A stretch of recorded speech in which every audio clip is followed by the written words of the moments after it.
E agora eu vou chamar o Germano. Bom, acho que todo mundo conhece aqui o Germano. O Germano fez, né, graduação, mestrado, doutorado aqui na UFRJ, né? Se eu não falar, me corrija se eu falar alguma coisa errada, né? Com um doutorado sanduíche em Princeton. Mas hoje ele vai falar, atualmente ele é o coordenador do mestrado profissional em ensino de física aqui do IF, e ele vai falar, ele tem interesse, ele trabalha, né, ele trabalha com ensino de física, né, ele tem a formação dele foi em física aplicada, trabalhando com semicondutores, optoeletrônica, mas hoje ele vai falar para a gente sobre ensino e o trabalho que ele desenvolveu no CEDERJ. Bom, o Germano está aqui, se quiser falar alguma coisa... Só vou dar uma palavrinha antes. Eu sei que é difícil até eu mesmo me definir o que eu faço, tá, Dani? Então... que bom! Que bom, assim a minha... Mas eu só ia falar, pessoal, minha conexão também é instável e já vinha há algum tempo sendo assim, e eu resolvi gravar uma apresentação. Então, a Dani vai tocar a apresentação, eu vou ficar aqui e vou tentar responder. Espero que a conexão não caia nesse processo. Então é isso. Então, deixa eu passar aqui a apresentação do Germano.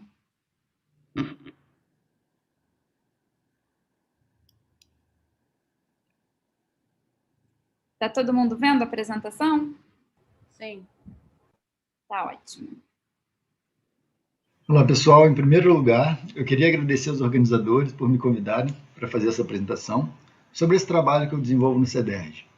Esse é um trabalho em parceria com o Lucas Sigor, professor da UF, e com o Charles Sarmiento, que foi um mediador à distância da nossa disciplina e que continua trabalhando com a gente. Nesse trabalho específico, a gente está usando a plataforma AVA do CEDERJ, tentando fazer com que o aluno seja estimulado a ser parte ativa do processo de aprendizagem dele. Então, tudo que a gente quer é conseguir criar um mecanismo em que o aluno ativamente possa participar e identificar os seus erros nesse processo. Dentre os desafios que a gente tem, é que a disciplina que a gente trabalha é uma disciplina com muitos alunos. E o que a gente quer é individualizar o progresso desses alunos nas turmas para poder mapear o aluno que está indo bem. Ele pode seguir no ensino à distância sozinho, a ideia é essa, que ele consiga, usando a plataforma, progredir nos estudos dele sem depender de ninguém. Enquanto os alunos que estão, de fato, com necessidade de atenção, a gente possa mapear eles e poder atuar em cima desses alunos, ajudar eles nesse processo. Para isso, a gente criou uma avaliação que vai estimular o aluno a errar. Ele pode fazer um questionário sem ter estudado nada da matéria, tirar 0, e depois fazer de novo, e o questionário não vai ser o mesmo, a gente já vai em breve falar sobre isso. Mas, com isso, o erro passa a ser parte significativa do processo de aprendizagem dele, que é uma das coisas que a gente quer também. E aí, dentro desse questionário que a gente vai mostrar, a gente vai poder obter informações que vão indicar os alunos que estão precisando de atenção antes deles passarem por uma prova em que já marcou a nota dele e que agora ele teria que correr atrás de uma melhoria. Não, antes disso, a gente já pode indicar que o aluno está precisando de atenção e indicar para ele ativamente participar desse processo dele também. No fundo, uma outra coisa do CEDERJ que a gente está querendo fazer com esses questionários é incentivar a colaboração entre alunos. Então, a gente tem um sistema de avaliação à distância em que alunos podem colaborar entre si de forma em que não simplesmente um vai copiar a resposta do outro. Então, os pares vão poder se ajudar, auxiliando o processo de aprendizagem entre eles.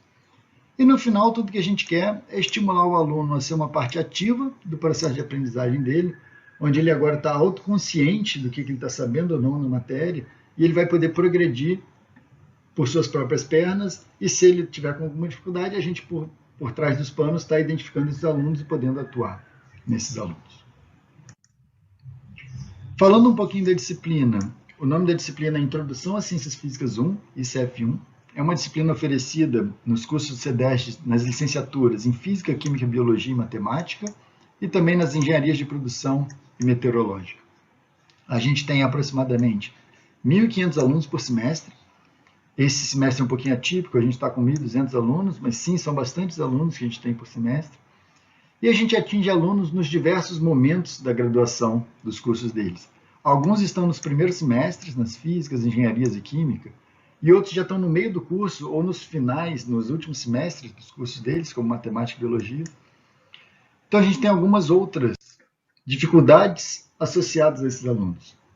Além dos alunos terem esses variados históricos escolares, alguns acabaram o ensino médio agora e estão entrando na graduação, no ensino à distância. Alguns fizeram ensino médio há muito tempo atrás e agora só estão entrando no ensino à distância e no curso de graduação. E tem também os casos de alunos que já fizeram outros cursos, outras graduações no modo presencial e estão agora entrando no modo à distância. E aí, nesse caso, os alunos estão começando no ensino à distância, ele tem que compreender a diferença entre o ensino à distância e o ensino presencial, ele está começando a aprender a usar a plataforma e, além disso, ele tem que entender a nossa disciplina.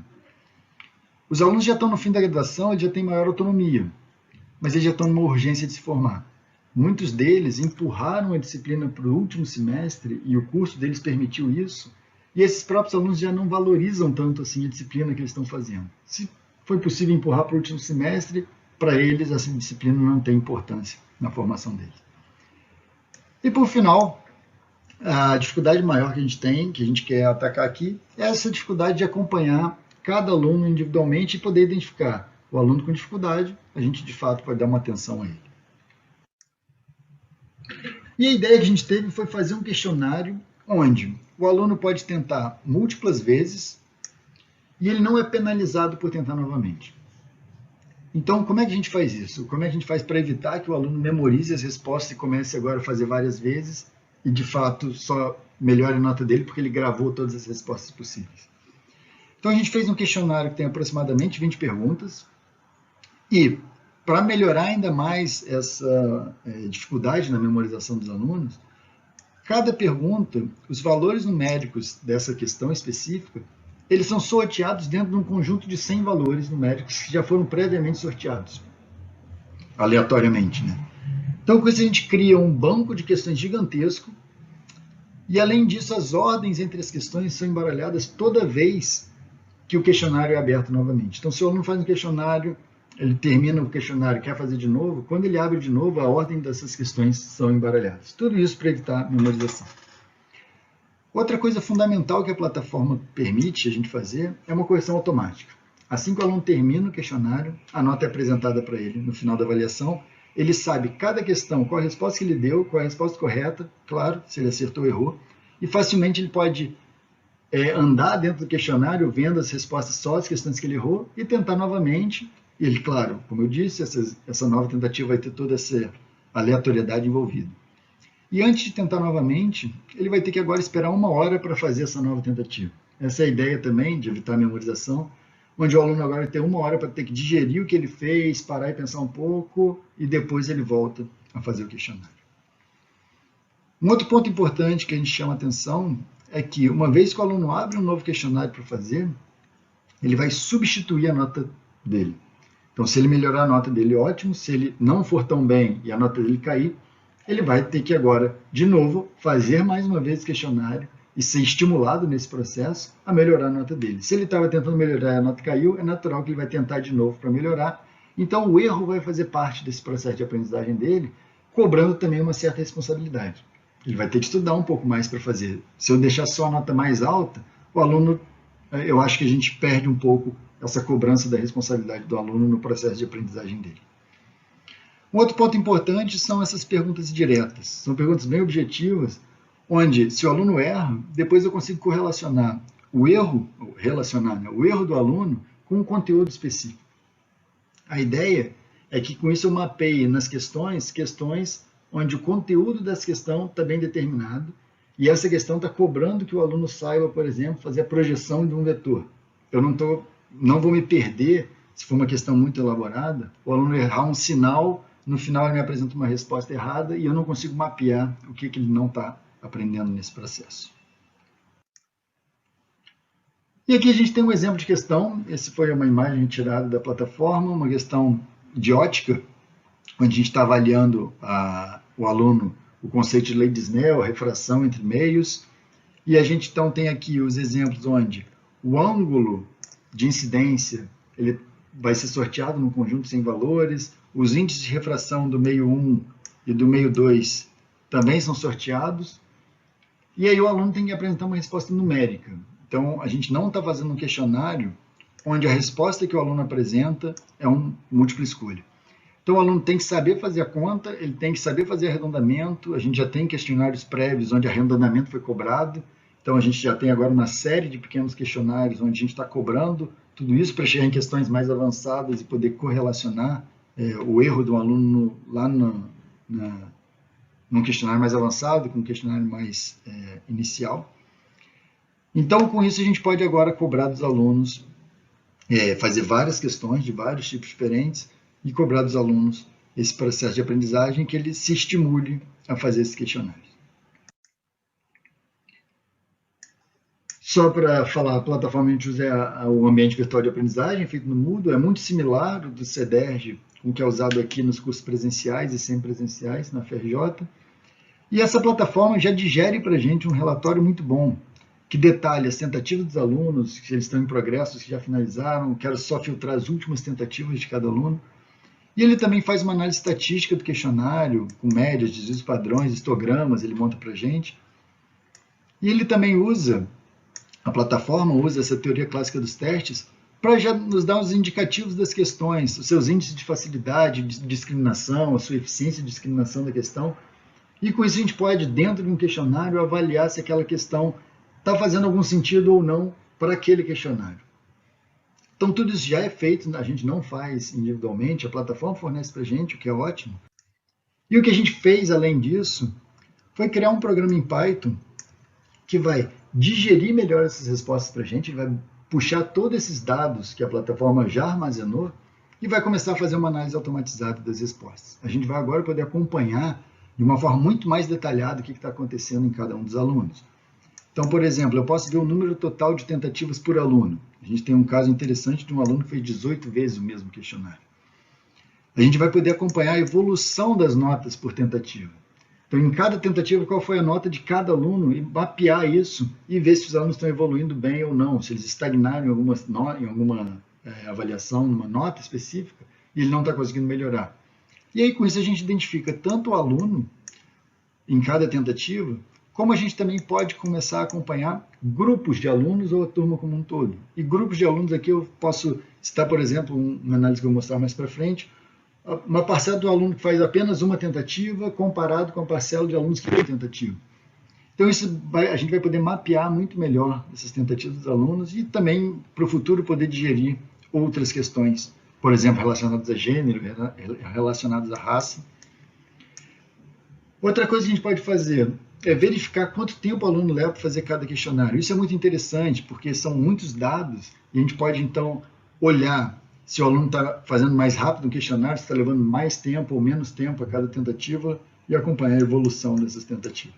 Além disso, a gente pode, ao final do semestre, comparar e tentar identificar padrões de notas entre alunos aprovados, reprovados e os alunos estão evadindo, e tentar, com isso, diminuir o número de evasão também. No ensino à distância é um número bem grande. E podemos também comparar questionários iniciais e finais, ou um questionário inicial com a avaliação final e ver como é que se relacionou a nota daquela avaliação com esse questionário, fazer um mapeamento super complexo em torno disso. Eu vou apresentar então aqui alguns resultados, não todos, porque tem bastante coisa para falar, mas um deles é o histograma mostrando que a tendência de notas altas prevalece, que faz sentido, né? Os alunos estão fazendo várias vezes, esse histograma é feito apenas com a última tentativa, então os alunos já estão melhorando, então de fato tiram notas mais altas. O histograma de tempos também é interessante para mostrar que as notas, o tempo que os alunos levam é mais ou menos 2 horas. Se eu faço um questionário em que leva muito tempo para o aluno fazer, eu vou desestimular esse aluno a fazer de novo. Então esse aqui é um questionário que está, para mim, com um tempo até um pouco alto, a gente pode depois reduzir um pouco o número de questões desse questionário. E aqui tem um resultado muito mais detalhado sobre as tentativas dos alunos em função das notas deles, onde cada ponto azul ou vermelho, depois eu detalho eles, marcado aqui, é um aluno específico, a nota de um aluno em cada tentativa. Então, vou chamar a atenção aqui. A primeira tentativa a gente teve 400 alunos, em torno de 400 alunos fazendo. Na 10ª tentativa a gente teve 2 alunos, ou seja, 2 alunos fizeram 10 vezes esse questionário. Além disso, o que quer dizer esses pontos aqui? O ponto vermelho quer dizer o aluno que fez um questionário, não gostou da nota dele, ele vai e tenta novamente. Por exemplo, vou circular essa região aqui, alunos dessa região aqui, na segunda tentativa, tiraram nota baixa e não estão satisfeitos, eles vão fazer o próximo questionário. Então, já sabendo disso, eu pintei aqui de vermelho, sabendo que eles foram encontrados também na terceira tentativa. Enquanto os alunos pintados de azul, eles fizeram um questionário e não fizeram a próxima tentativa. Por exemplo, aqui tem bastante gente azul, o que é natural, alunos tiraram notas altas, eles não vão tentar fazer a próxima tentativa, eles já estão satisfeitos com as notas deles. Esse é um tipo de gráfico violino, que a gente chama assim envoltória, é um violino, ela só serve para mostrar um pouco a densidade de alunos de uma forma mais fácil, né? Eu não precisaria marcar cada ponto, então aqui eu estou tentando fazer um híbrido, onde eu identifico cada aluno, mas também as tendências das tentativas. Além disso, essa barra vertical preta aqui, que começa aqui e termina aqui, toda essa barra vertical indica onde está a região com 50% dos alunos nessa tentativa, e essa linha horizontal, ela indica a média de todos os alunos dessa tentativa. Então, a gente vê aqui que a média da primeira tentativa é em torno de 4, a média da segunda tentativa já está em torno de 6, um pouco acima de 6. Então, é interessante ver que, de fato, os alunos estão melhorando nas notas deles. Isso é um indicativo para a gente de aprendizagem e não de simplesmente memorização, porque a gente criou um questionário que evita exatamente a memorização. Esse outro gráfico aqui mostra as tentativas em função do tempo. Então, a gente vê os tempos médios dos alunos estagnando numa certa região, que faz sentido, em torno de 1 hora. Esse questionário específico de cinemática, os alunos que já estão fazendo muitas vezes, em média, fazem esse questionário em torno de 1 hora, que é um tempo razoável, porque agora o aluno, ele abre o questionário, ele sabe que em torno de 1 hora ele vai terminar. Ele já fez algumas vezes, ele já entendeu o tempo que ele leva para fazer esse questionário. E se esse questionário, como eu disse antes, demorar muito, ele não vai ser estimulado a isso. Agora eu posso detalhar um pouco mais. Eu vou pegar os alunos acima da 6ª tentativa e mapear todos eles. Rastrear individualmente cada um deles. Eu sei o nome e o polo que cada um desses alunos estão. Aqui eu não vou mostrar, claro, essas informações, mas eu posso aqui ver que tem um grupo de alunos que começou mal, depois dá uma melhorada, e esse aluno específico aqui estagnou numa nota. Esse aluno claramente precisa de atenção. A gente pode agora, sabendo onde é o polo dele, pedir para um mediador presencial interagir com esse aluno. Por quê? Ele está tentando, só isso já indica que ele é um aluno interessado na disciplina, ou interessado em progredir nessa disciplina. Mas ele não está atingindo as notas altas, como a maioria dos alunos estão. Então, se eu tiver que gastar entre 1.500 alunos energia para assessorar alguém no aprendizado, eu quero gastar energia com esse tipo de aluno aqui. Então, no fundo, é isso que eu estou fazendo, tentando identificar esses alunos a cada questionário, a cada tentativa, como e de que forma eu posso assessorar eles. A gente pode interagir agora com eles dentro da plataforma, como eu disse, pedir para um mediador presencial interagir com ele também. Então, isso é uma forma bem interessante de identificar esse tipo de aluno e, claro, identificar o tempo deles, só para mostrar aqui, alunos que tentaram tempo zero, abriram o questionário, provavelmente abriram, não vou ter tempo de terminar agora, tem outra coisa a fazer, fechou. Beleza, ele pode abrir de novo depois, ele tem uma janela aí de 3 semanas para fazer esses questionários. Então, eu acho interessante mostrar que tem bastante informação para ser digerida aqui. E já encaminhando para o fim da apresentação, eu tinha muita coisa para mostrar, acho que eu vou conseguir mostrar só uma pequena parte, mas isso aqui é uma separação dos grupos de alunos. Então, como eu mostrei antes, essa é a média de todos os alunos que fizeram a primeira tentativa, e agora eu separei em grupos de alunos a média de todos os alunos que fizeram a primeira tentativa e fizeram a segunda, e a média dos alunos que só fizeram essa tentativa. Então, é natural que esse pessoal aqui tenha uma média maior do que o pessoal que tentou de novo. O pessoal que tentou de novo não está satisfeito com a nota. E aí o que é mais interessante ressaltar é que o conjunto completo de todos os alunos que fizeram a segunda tentativa é exatamente igual aos alunos que fizeram essa primeira tentativa e tiveram essa média. Então, esses alunos que tentaram de novo são todos os alunos da segunda tentativa. E a média deles agora deu um salto gigantesco para 6. Então, isso que é interessante mostrar, que não é a comparação entre a média dessa tentativa com essa tentativa que importa. O que importa é mostrar que os alunos que tentaram de novo e foram para a segunda tentativa têm uma média um aumento da sua nota muito significativo.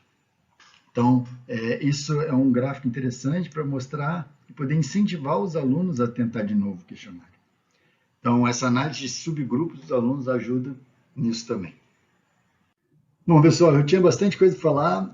Eu acho que já deu para mostrar um pouco a ideia do que a gente tem feito no CEDERJ, tem bastante outros resultados interessantes, mas o que eu acho que vale a pena ressaltar é que a plataforma AVA tem ferramentas bem interessantes para criar um ambiente de aprendizagem ativo, onde, no nosso caso, a gente criou esse questionário que tem várias questões embaralhadas, em torno de 20 questões, onde os valores numéricos dessas questões são também embaralhados e sorteados aleatoriamente.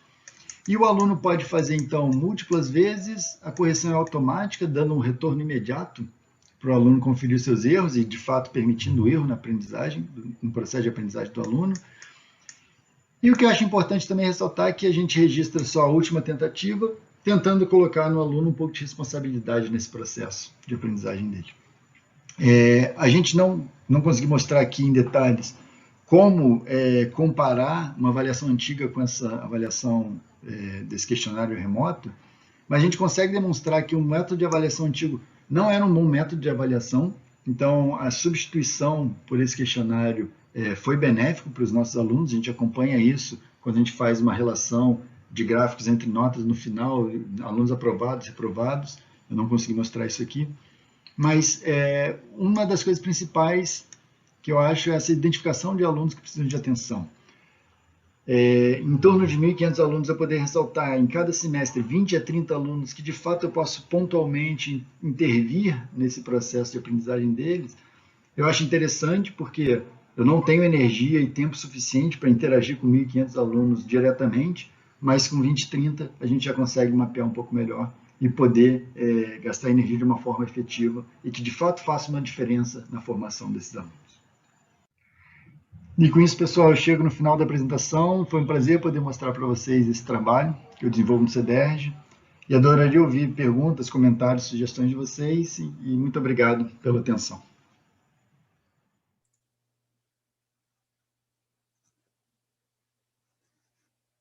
Deixa eu interromper aqui o compartilhamento. Isso, pedir para todo mundo reagir, né, com palmas no Zoom aqui para o Germano, que eu sei que ele está aqui, e eu vou abrir para perguntas. Já vi que no chat já teve alguma interação, mas... Germano, está me ouvindo? Estou sim. Ah, tá. Bom, o Sérgio Jorais já levantou a mão. Jorais, por favor. Obrigado, Dani. Bom, Germano, você, o Lucas e o mediador presencial estão de parabéns, um trabalho muito legal, muito detalhado. Eu acho que as físicas básicas que a gente oferece presencialmente, né, entre aspas, atualmente no IF, podem se beneficiar desse código em Python que vocês escreveram. Eu sei que eles usam uma versão diferente do Moodle, né? No CEDERJ é o AVA é outro, e o Polymoodle, que Física 1 usa, é a terceira versão, mas talvez seja fácil adaptar o código, né, para pegar a coluna certa do arquivo de respostas, né, e poder fazer esse tipo de análise, né? Eu acho que seria bastante legal.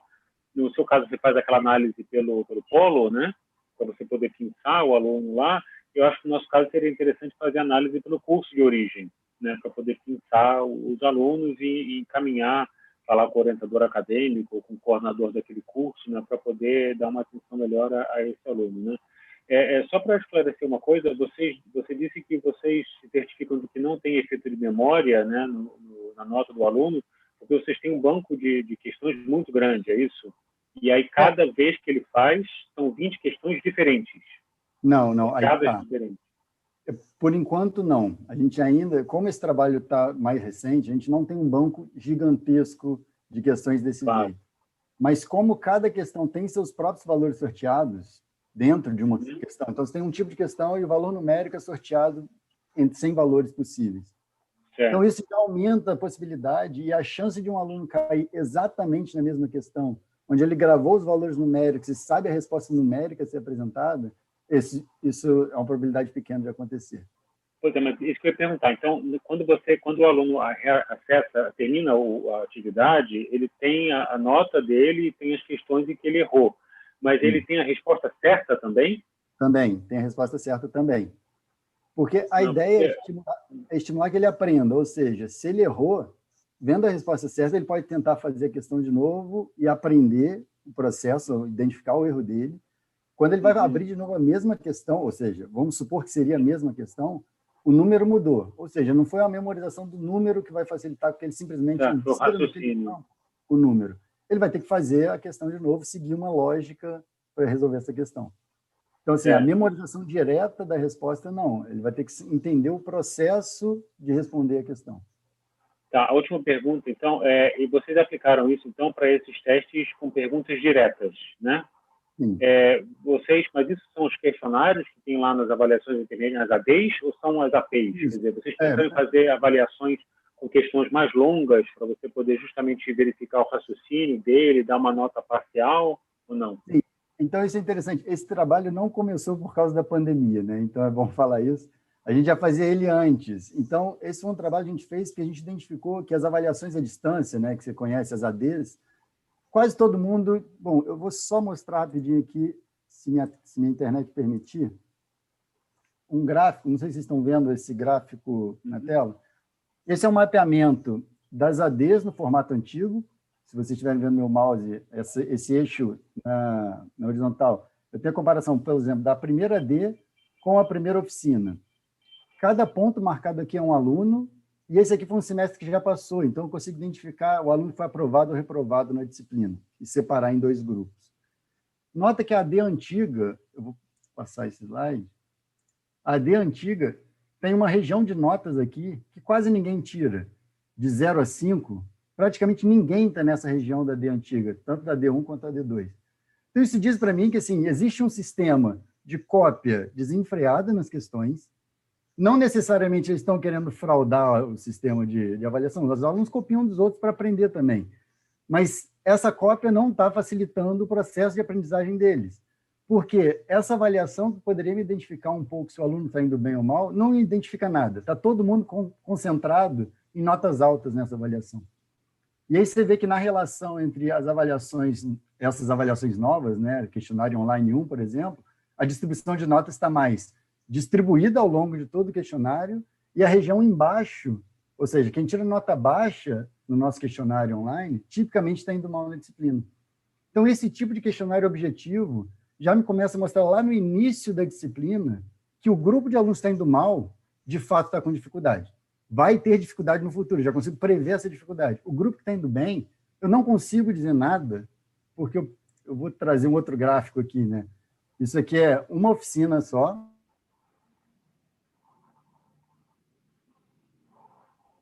Sumiu o seu som, Germano. Seu som sumiu. Germano, você está mudo. O microfone acabou a pilha. Continua mudo? Agora voltou. Eu falei que a internet aqui não está muito boa, acabou de aparecer que está instável aqui.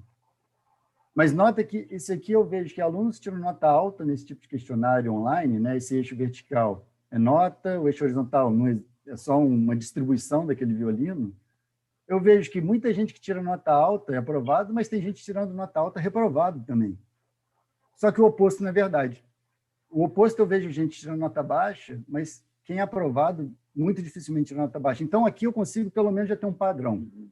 Alunos indo mal nesse tipo de questionário já me indicam que eles não vão mal, que eles não vão bem na disciplina. Então, tem um monte de correlação que a gente foi fazendo para já conseguir mapear esses grupos de alunos e poder, aos poucos, começar a atuar. Então, como eu disse, é um trabalho que eu estou fazendo há algum tempo. Por enquanto, é só de mapeamento, a gente ainda não teve tempo para atuar nesses grupos, mas a gente já tem confiança nesses resultados que a gente está digerindo para poder, em breve, começar esse tipo de atuação.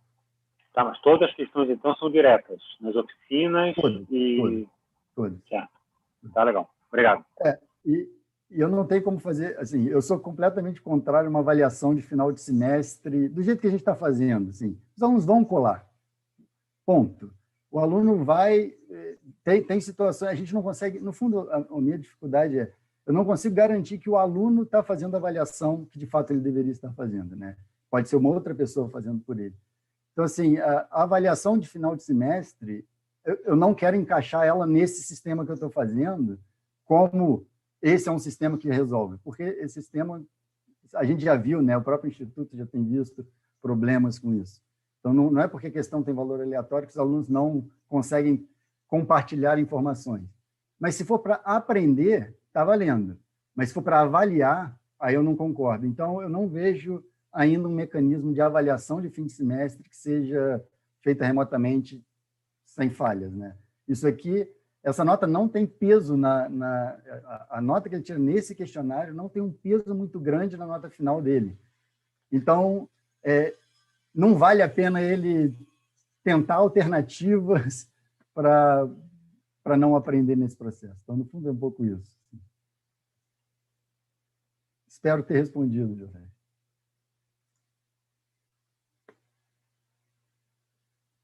Bom, Gerais, você quer fazer algum comentário? Senão, eu vou passar. Não, obrigado. Francisco, você está em seguida. Pode falar, Francisco. Oi, Germano. Muito legal a tua apresentação.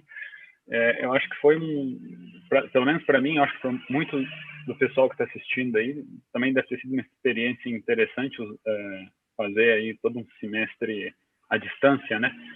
E aí, nesse sentido, eu me deparei aí com essas milhares de facilidades que o Moodle dispõe para a gente, né? De aplicar testes e tudo. Enfim, eu achei interessante esse experimento que você fez aí de permitir novas tentativas. Eu acho que uma parte crucial desse processo é o feedback, né? Como que você faz o feedback ao aluno quando ele faz uma tentativa e erra, assim?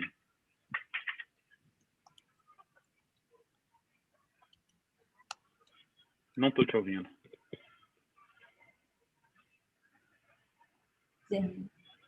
Ainda não.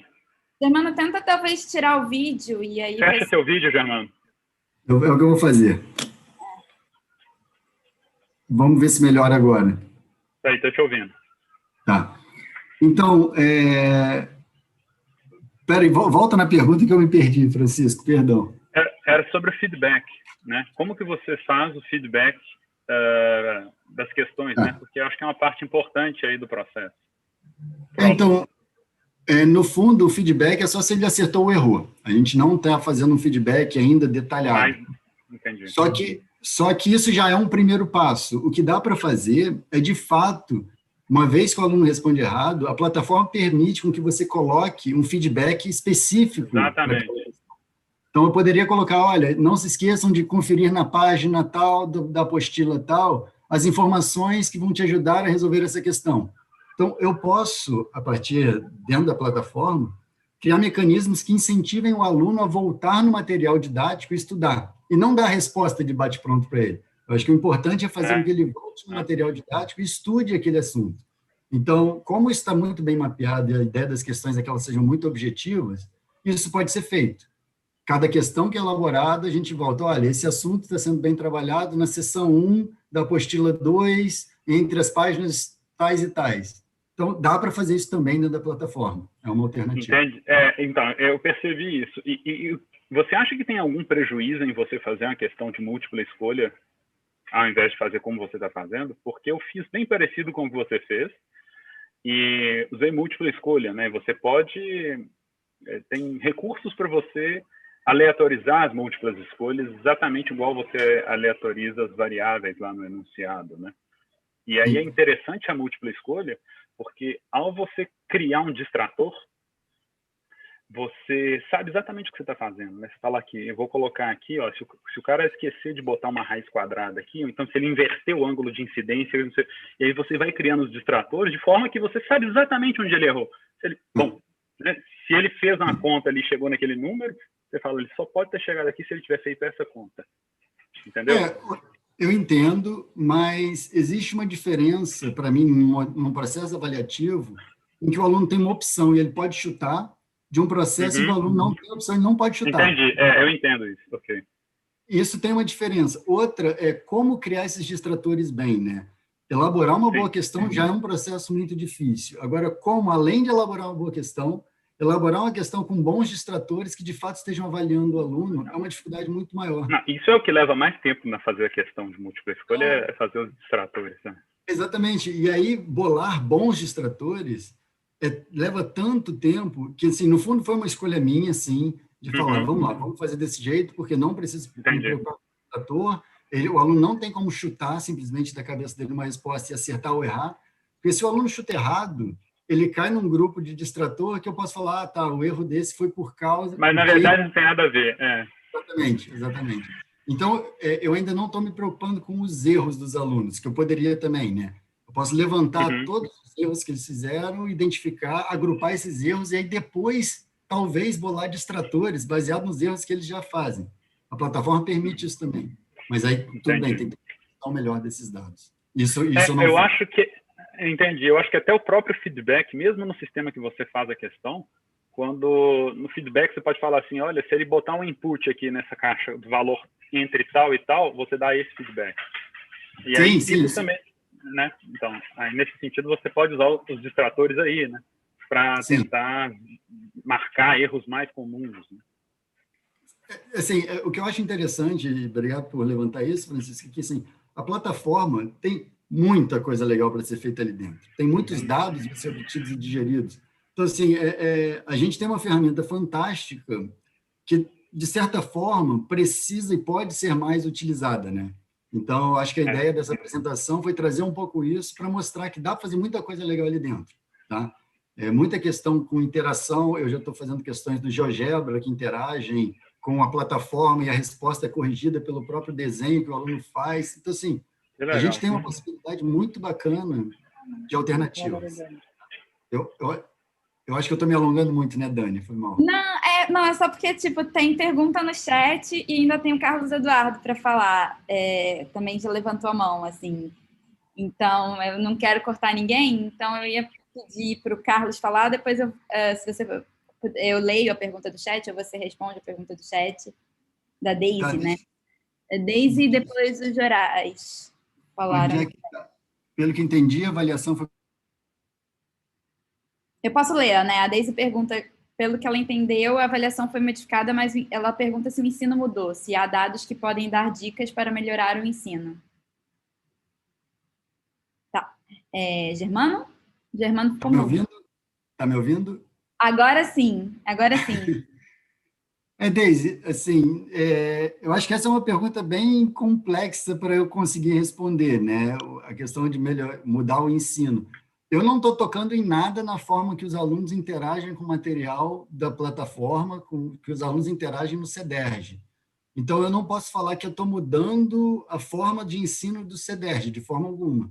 Eu só posso falar que eu estou fazendo uma avaliação e tentando mapear melhor o que está acontecendo com esses grupos de alunos, mas eu não diria que eu estou aqui mudando de forma alguma, modificando o ensino no CEDERJ. Eu acho que espero ter respondido a pergunta nesse sentido. Bom, o Jorais disse que vai comentar no chat, então eu vou abrir para o Carlos falar. Tá. Carlos. Ok, eu não vou botar o vídeo para não sobrecarregar uma banda que, pelo menos aqui em casa, já está estreita demais. Bom, antes de mais nada, parabéns pelo ótimo seminário. Até para quem interage muito com o Germano, esse seminário foi uma revelação. Eu já tinha lido o artigo que ele tinha escrito sobre isso e tal, mas exposto ao vivo dá uma cor nova que realmente mostra um interesse extraordinário disso. Eu acho que está todo mundo pensando como é que eu faço isso no curso que eu dou lá para os meus 1.500 alunos, né? Isso é a pergunta óbvia, da qual eu vou fugir, porque no fundo já foi feito. Mas eu queria, num certo sentido, ir na direção oposta, né?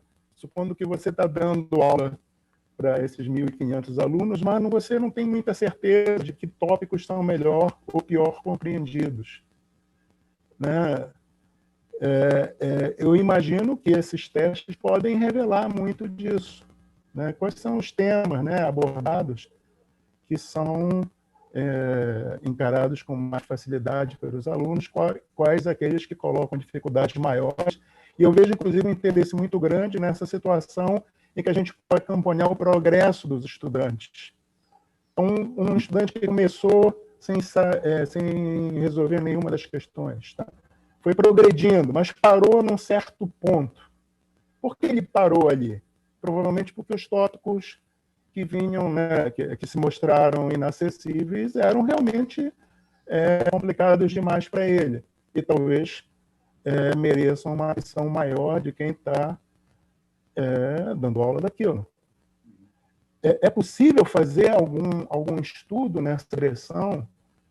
Por exemplo, eu vi um seminário, eu vi um dos questionários é sobre cinemática, né? Seria possível ver que questões dizem respeito aos conceitos mais básicos, né? Surpreendentemente, nossos alunos confundem posição com velocidade, né? Não se iludam sobre isso. Se perguntar qual é o carro mais rápido, ele vai dizer aquele que está na frente. Ele não entendeu a diferença entre posição e velocidade, né? Problemas com a utilização do cálculo diferencial, né? Onde é que estão os piores desses problemas que existem, a gente sabe? Representações gráficas. Tudo isso são temas dentro só da cinemática, me restringir a isso, que podem ter dificuldades radicalmente distintas para os nossos alunos e que, ao tomar conhecimento dessas dificuldades de uma forma mais quantitativa, a gente poderia dar respostas talvez mais eficientes.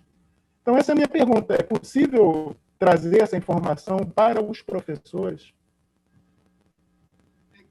Com certeza, Carlos. Vocês estão me ouvindo, pessoal? Tá.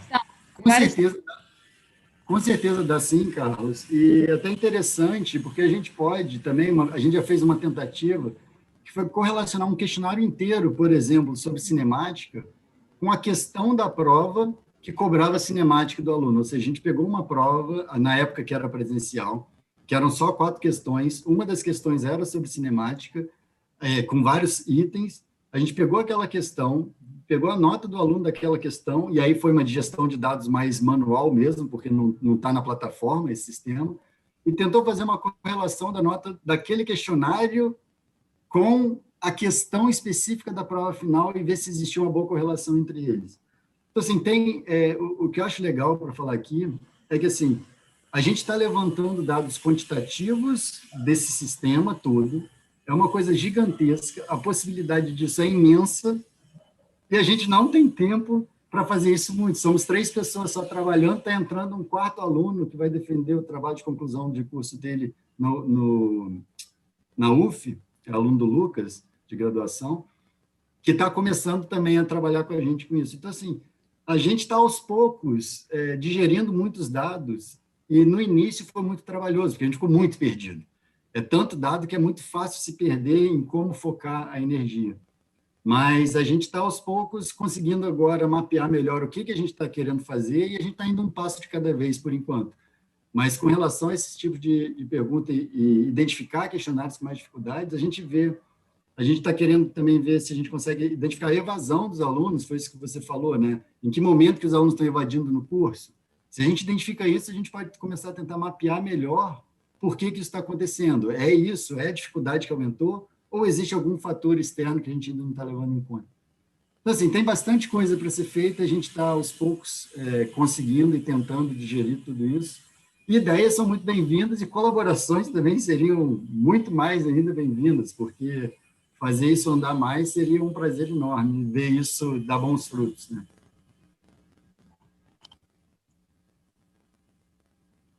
Carlos, você quer comentar? Não.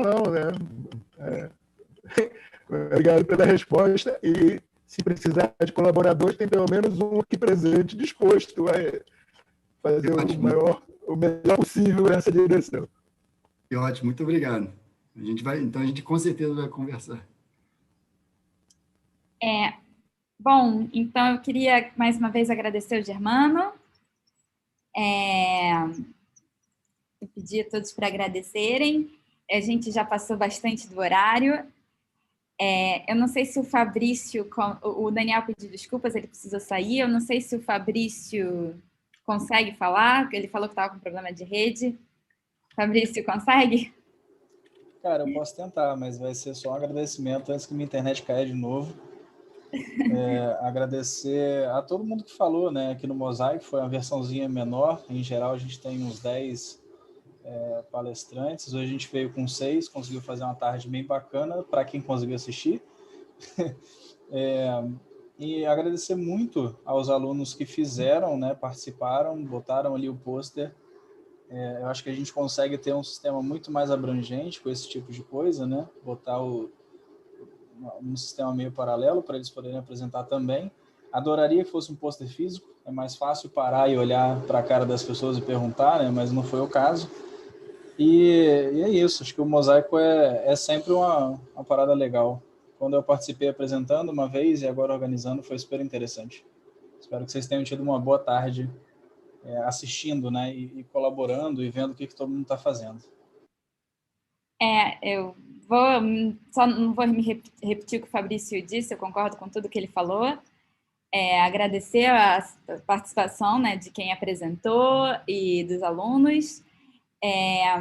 E também da contribuição, acho que da comunidade, né? Acho que o objetivo do Mosaico é integrar, e pelas perguntas deu para ver que está todo mundo muito interessado, né? Então, acho que ficou bem claro que vai surgir frutos, né? Acho que do Mosaico.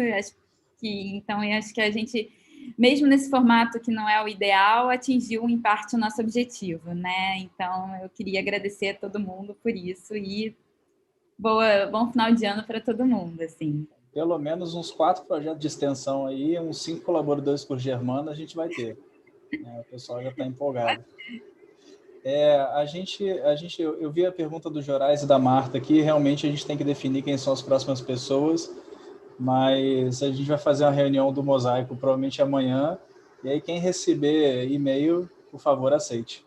Né? Então, já fica aí. E a data também, tem que dar a data, né? É que, tradicionalmente, o Mosaico é sempre o dia antes do churrasco, né? Então, como vocês sabem, amanhã é o churrasco, né? Então... Isso aí a parte é com buiona. Né?